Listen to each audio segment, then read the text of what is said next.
색깔 있는 인터뷰 시작하겠습니다. 오늘은 4.13 총선 후보 등록 마감일입니다.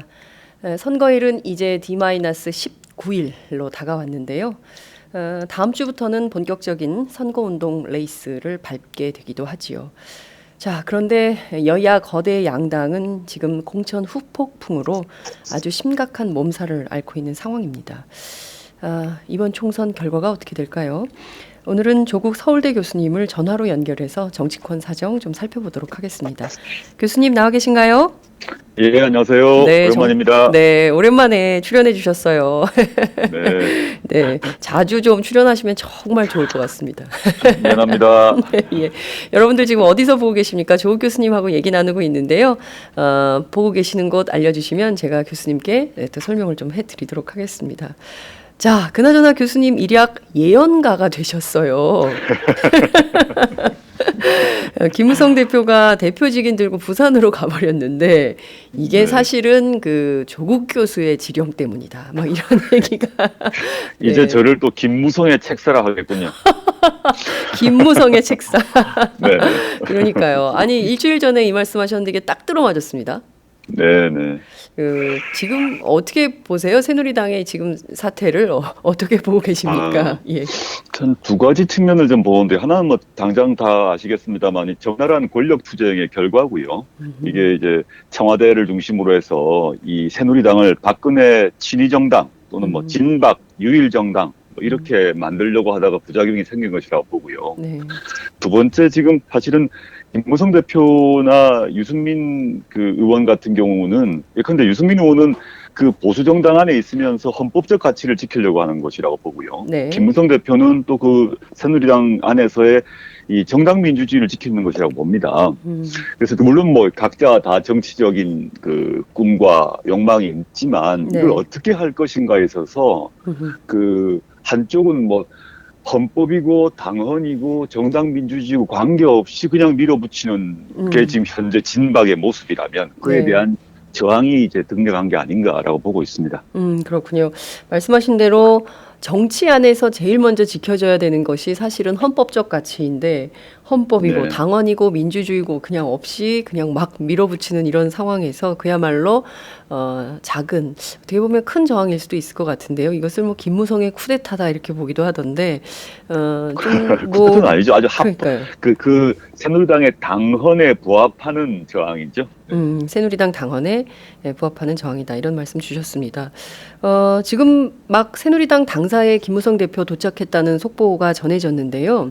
네. 결국 김무성 대표가 당인 그리고 대표 직인을 찍지 않으면 후보 5명에 대한 공천은 불가능해지는 거 아니겠어요? 당연하죠. 예, 네. 그렇게 되면 결국 그 출마조차 못하게 하면 뭐 이게 후보들의 어떤 출마권을 위배했다 이러면서 이를테면 뭐랄까요 선거와 관련된 뭐 법률적 시비도 있을 것 같고요. 그리고 결국 이런 것이 선거에 어떤 영향을 미칠지 그것도 좀 걱정되는데 교수님 어떻게 보세요? 뭐 법적 시비를 걸 수 있겠죠. 그 총선 이후에. 그렇지만 새누리당 당헌 30조에 따르게 되게 되면 네. 사고나 해외 출장 이외의 경우에 있어서는 이 당헌 그 새로운 직무 대행을 수행할 수 없기 때문에 네. 김무성 대표의 이런 일종의 뭐 쿠데타라고 하지만 네, 이런 행위 자체는 뭐 적법하기 때문에 문제가 안 될 것이라고 보고요. 네, 오히려 이제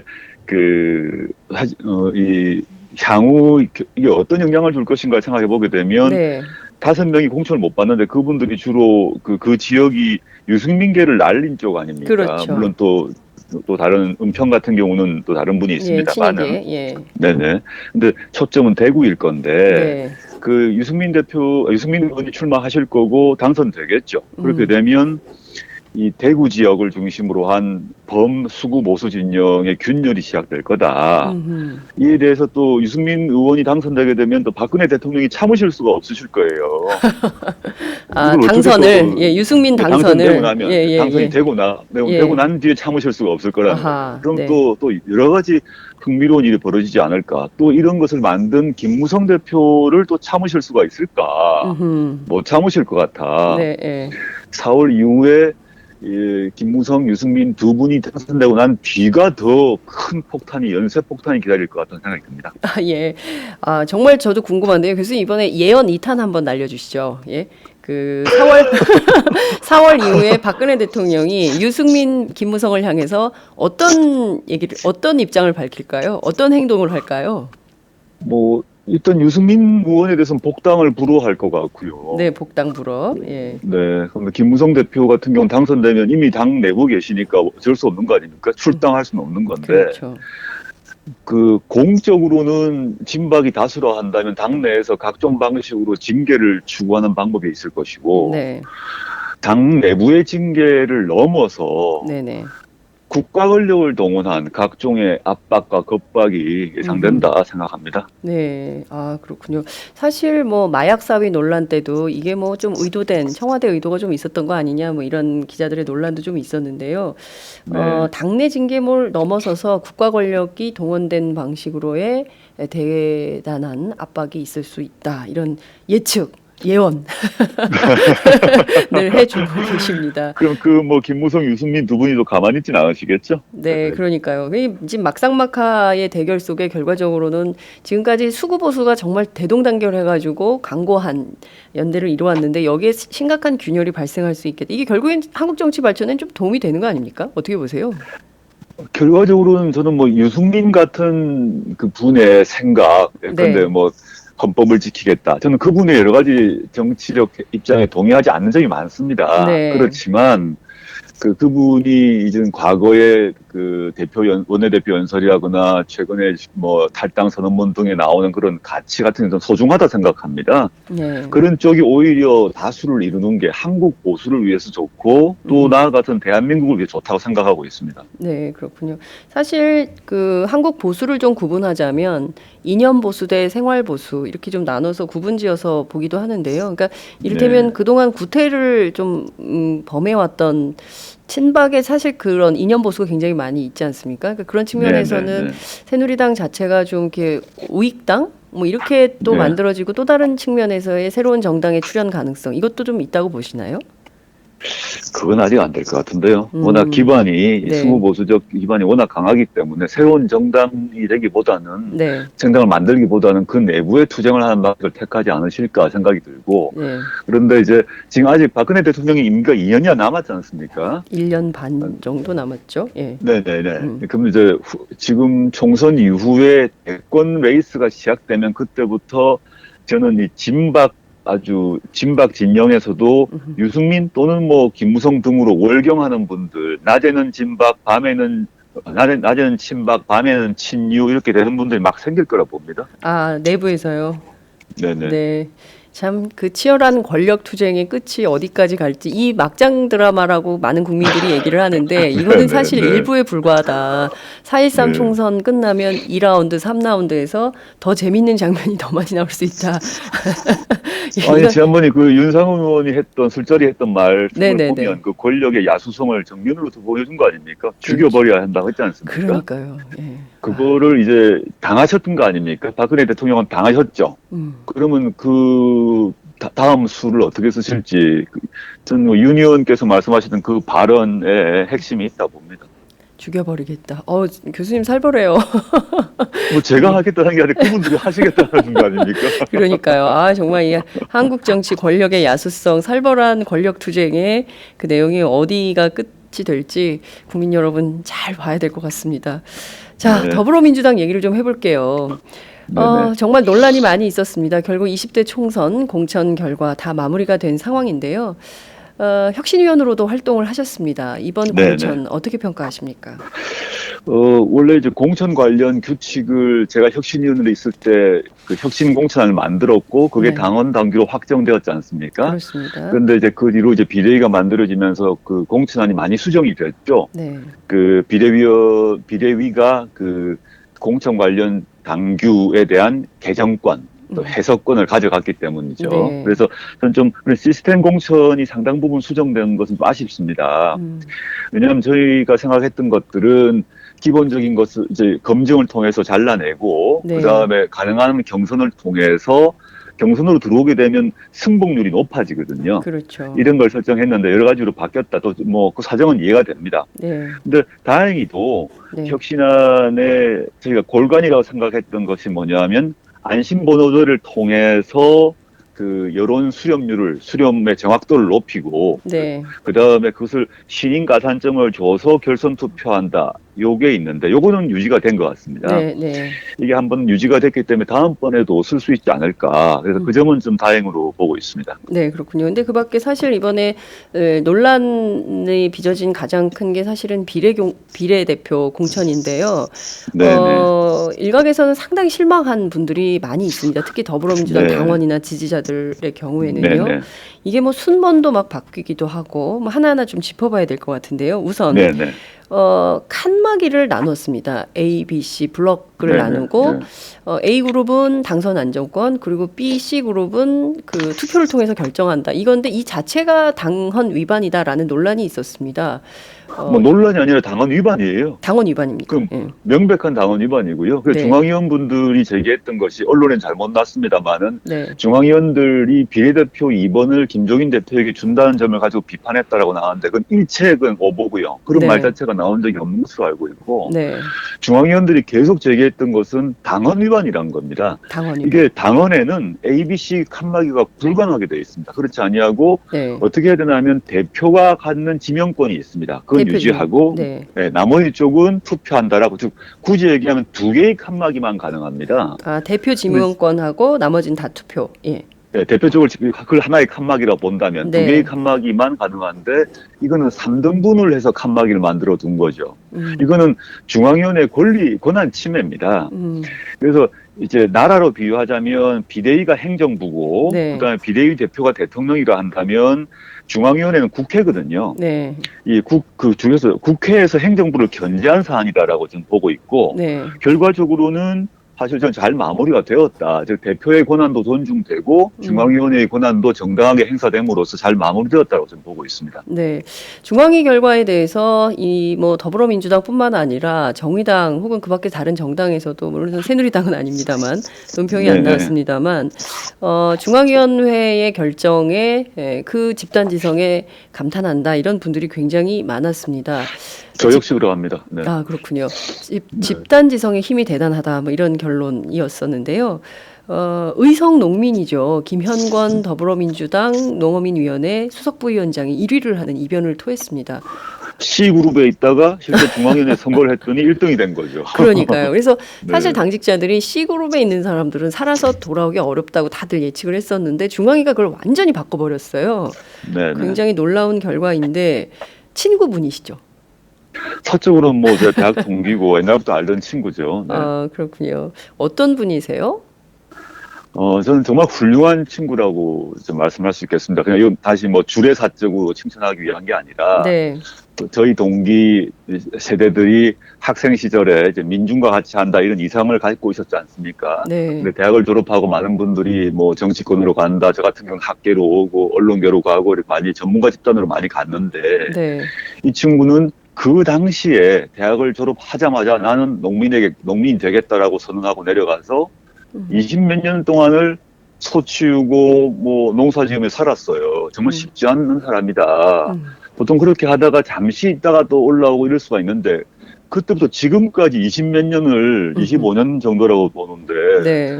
소 키우고 사는 게 쉽지 않은 일이라고 생각이 들고요. 네. 그 점에서 저는 김영건 그 부위원장 같은 경우는 저로서는 제가 이렇게 뭐 여러 가지 잡다한 생각이 들 때 이 친구를 생각하면 마음이 좀 맑아진다라고 좀 말씀을 드릴 수 있겠습니다. 그렇군요.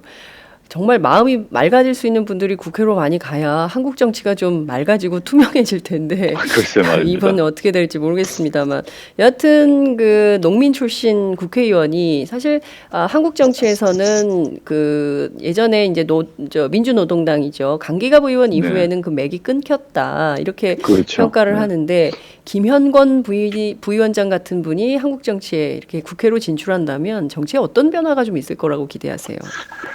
당장은 이제 농민 후보니까요. 네. 저는 현재 더불어민주당의 농업정책, 농민정책이 무엇인가에 대해서 항상 의문을 갖고 있었는데, 사실상 내용을 보게 되면, 네. 그 새누리당과 별 차이가 없습니다. 더민주가. 더민주가. 당원들도 다른 어떤 뭐 경제민주화 이런 정책에 대한 관심을 가졌지만, 농업정책에 대해서는 관심이 많이 없지 않습니까? 네. 그런데 이제 김영건 후보는 자신이 25년간 농민이었기 때문에 그 여당과 구별되는 야당의 그 농업정책, 농민정책이 뭔지를 워낙 잘 알고 있습니다. 네. 이것을 아마 차별화해서 부각시켜낼 거다라고 믿어 의심치 않고요. 네. 동시에 그런 전문 분야 외에 보게 되면 김영건 후보가 그 가장 바닥에서 차근차근 다져서 올라온 사람이죠. 갑자기 뭐 유명세를 타고 낙하산을 타고 내려온 사람이 아니라 네. 이런 스타일이기 때문에 활동 방식이나 이런 곳에서 새로운 모범을 보여주지 않을까 생각하고 있습니다. 네.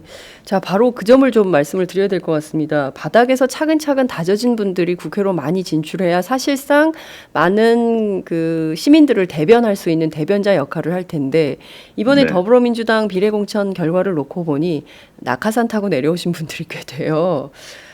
우선 그 비례 후보 1번 박경미 교수의 경우에는 논문 표절 의혹이 두 차례 좀 지적이 된 상황입니다. 근데 결국 1번을 배정을 받았습니다. 네. 이 건은 좀 어떻게 보십니까? 저 뭐 사적으로 이분 제가 전혀 모르는 분인데요. 네. 그 첫째 제자 논문 표절이라는 것이 두 건이 확인됐는데 네. 이게 그 소속 학교 또는 학회에서 어떻게 결정났는지 문제가 분명하지 않습니다. 그럼 이런 문제가 있는 경우를 다른 번호도 아니고 이분이 매우 필요했다면 네. 매우 이 선거 승리를 위해서 매우 필요했다고 전제하더라도 이분을 왜 1번으로 하는지는 잘 모르겠고요. 네. 두 번째, 보통 비례대표 1번이라고 하게 되면 그 선거 시기에서야 상징적 인물이 돼야 됩니다. 그렇습니다. 그 정당의 방향을 이번 선거에서 그 방향과 비전을 인격화시키는 사람이어야 되는 건데 네. 지금 보면 경제민주화를 가지고 선거를 한다. 경제와 민생으로 선거를 한다라고 지금 더민주가 얘기하지 않습니까? 네네. 그런데 수학교육을 하신 분인데 물론 수학교육이 매우 중요한 학문이죠. 네. 근데 왜 이분이 그 1번인지 그 상징성 문제에 있어서는 좀 상징성 의문스럽다. 그 점에서 종합적으로 생각해 보게 되면 이 박경미 교수란 분이 비례대표 1번을 받아야 한다고 결정을 한 그 정무적 판단에는 저는 좀 동의하기가 힘듭니다. 네, 그렇군요. 청년, 노동, 당직자, 이 뭐 투표를 다 농어민도 마찬가지지만 내부에서 당 네. 내부에서 경선을 통해서 후보들을 정한 후보들이 있습니다. 노동의 경우에는 뭐 별건으로 친다 하더라도 청년 비례 같은 경우에는 논란이 많았고 당직자 네. 후보의 경우에도 이게 좀 문제가 있었던 거 아니냐. 당초 혁신안에서 상당히 후퇴한 측면이 있는 거 아니냐. 오히려 19대 때는 그래도 청년 비례 대표들이 상당히 활약을 했는데 이번에는 굉장히 그 연세가 많으신 분들이 주축이 되고 오히려 젊은 청년층이 배제된 이런 상황에서 과연 청년 문제를 적극적으로 해소할 수 있는 정당이라고 표방할 수 있는 거냐 이런 비판도 있습니다. 교수는 어떻게 보세요? 그 점 저도 뭐 불만인데요. 뭐 네. 혁신안에서도 했습니다만은 청년 문제를 특별히 이제 배려해야 된다고 생각하고 있고 그런 것들이 혁신안에 반영되었죠. 왜냐하면 네. 더민주가 주로 20, 30대 청년들에게 표를 호소하고 있는데 네. 실제 이 후보 차원에서는 배려를 안 한다 그러면 청년들 입장에서는 이 마음이 어떻겠습니까? 네.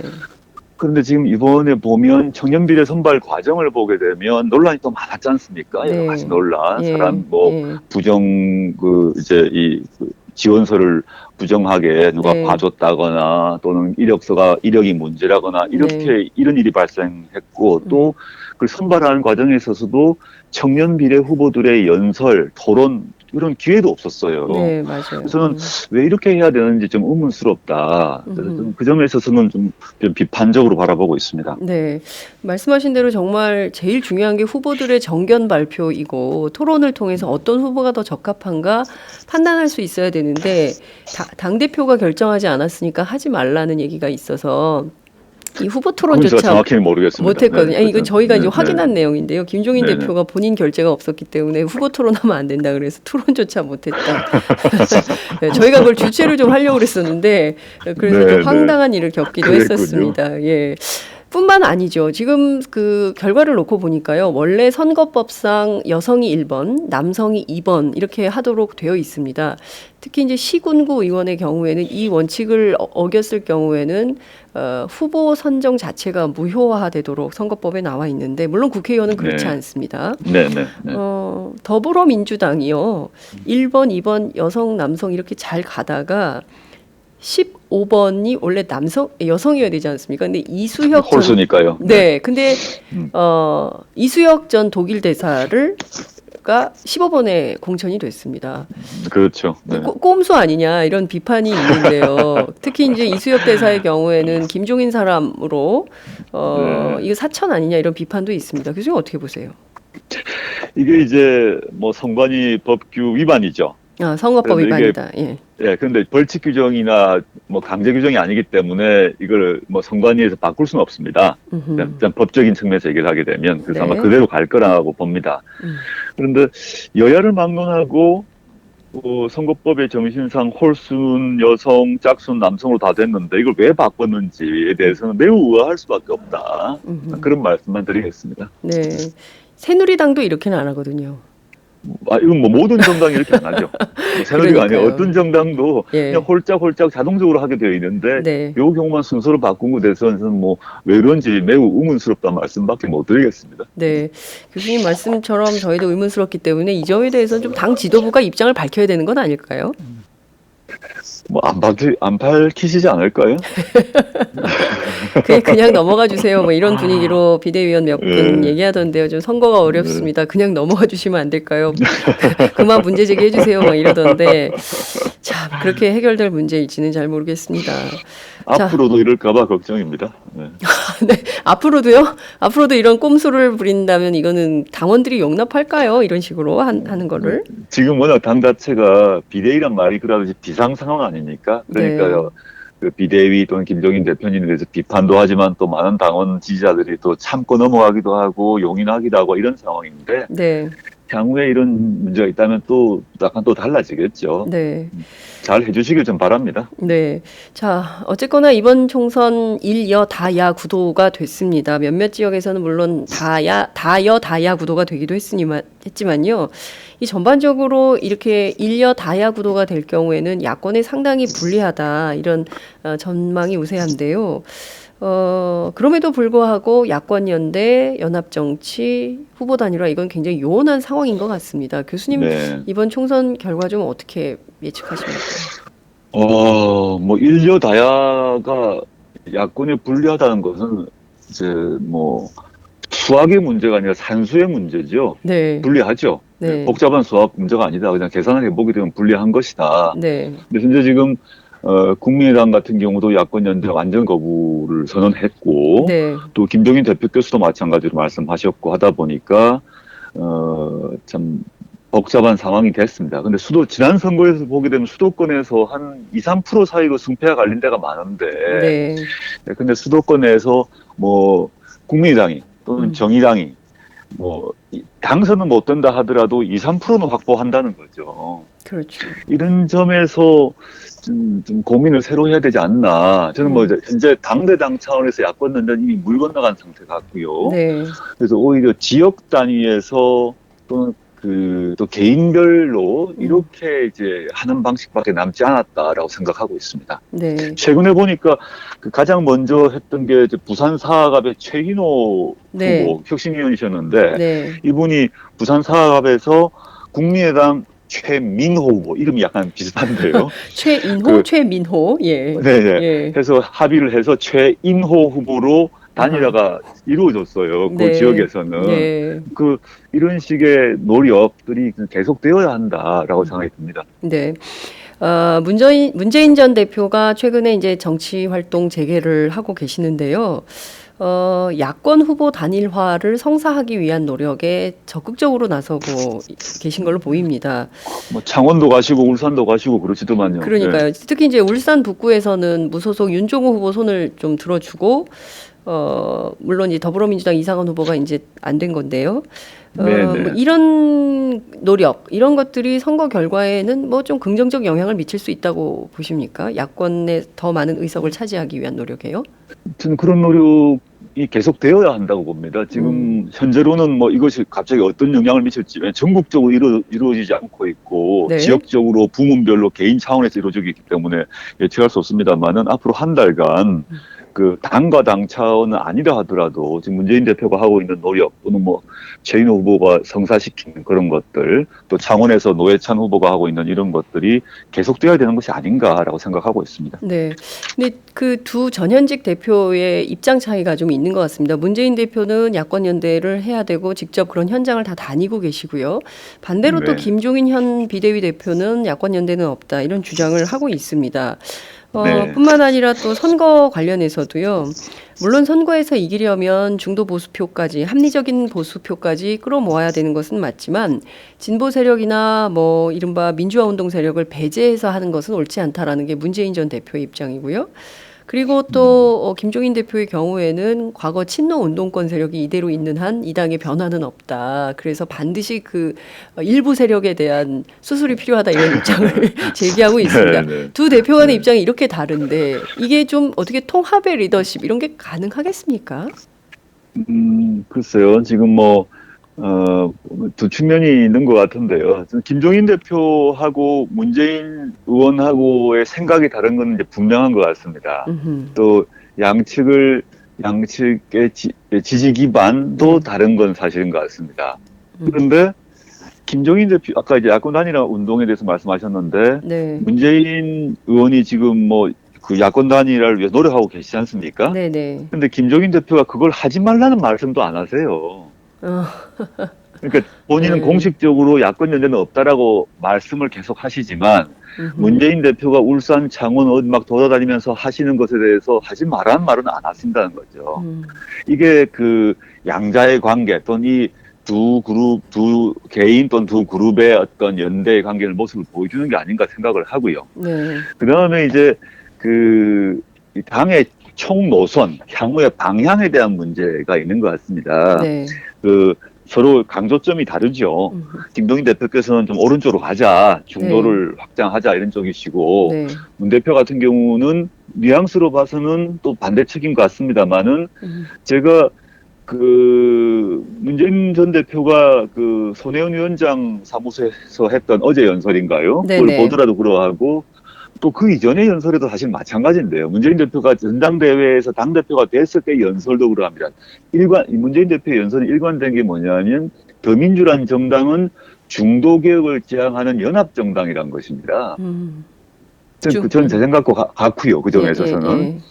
김종인 대표는 연합정당의 한 축인 거죠. 문재인 대표도 그 연합정당의 한 축이죠. 네. 과거에 이 중도개혁 연합정당이라 하면 한편은 정의당 등 진보정당과 다르다는 것이 아니겠습니까? 그쪽은 이제 중도개혁이 아니라 보다 좀 철저한 개혁, 예, 진보개혁, 예. 진보개혁을 제기하시는 분들이니까요. 예, 예. 그래서 과거에는 안철수와 문재인이 같이 있으면서 다른 축을 형성했다면 안철수 의원이 나가고 그 대신 김종인이 오신 거죠. 그러니까 안철수와 문재인 사이에 얼마나 긴장도가 높았습니까? 네. 근데 그러다가 이게 당원 당규에 따라 다 결정이 났는데 이걸 반대하시고 나가셔서 신당을 만드셨지 않습니까? 네네.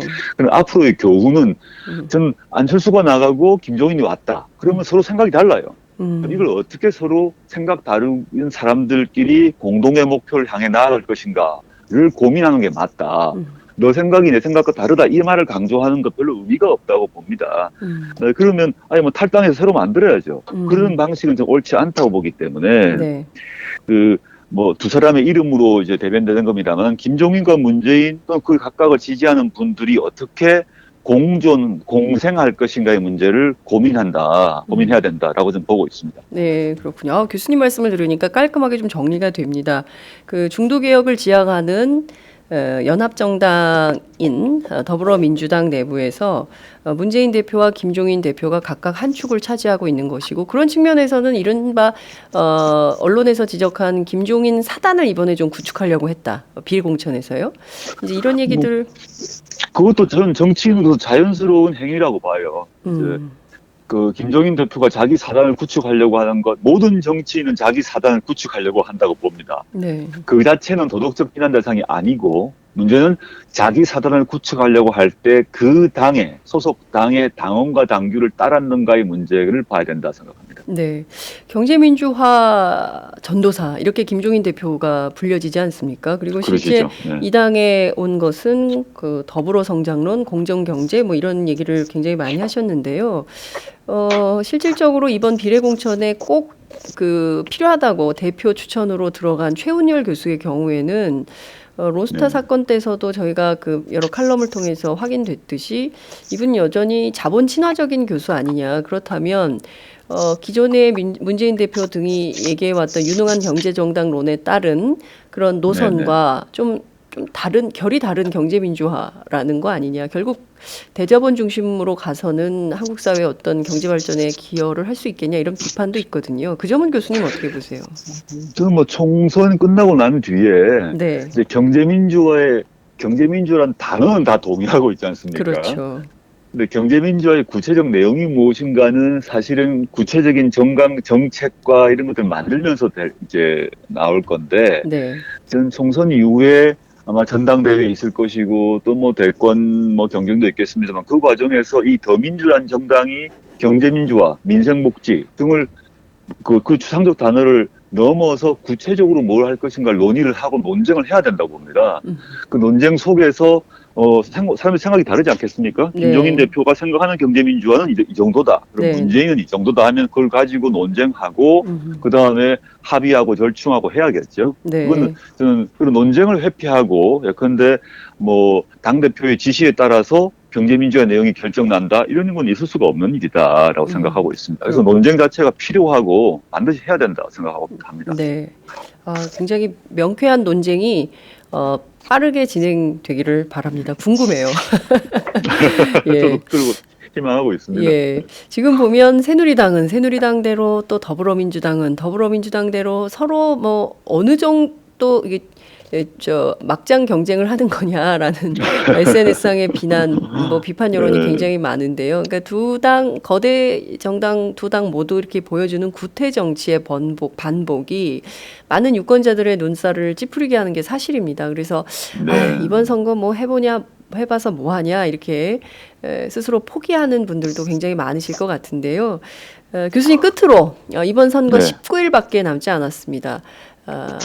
지식인으로서 그리고 법률가라고 해야 되겠죠. 좀 이번 선거 유권자들에게 꼭 하고 싶으신 말씀 있으실 것 같습니다. 전해주시죠. 워낙 뭐 식상한 얘기겠습니다만은 네.